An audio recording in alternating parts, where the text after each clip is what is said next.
बचपन के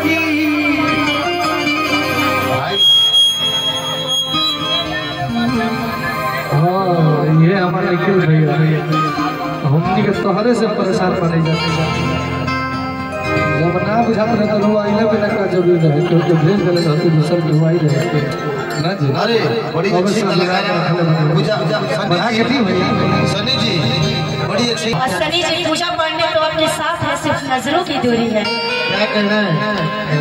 बहुत अच्छा शरीर तो बुझाता कि हमारा नहीं आई बहानी सतना। हेलो हेलो हेलो बढ़ा दिया रखे कि अरे हमनी के यारी बचपन के यारी कि यारी छुट्टियां बोले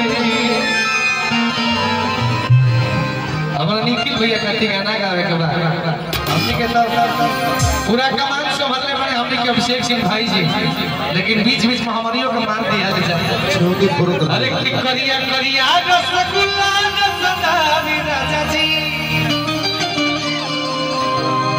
कि करिया करिया रसगुल्ला रसदारी राजा जी बोलो भैया कि करिया करिया रसगुल्ला रसदारी राजा जी।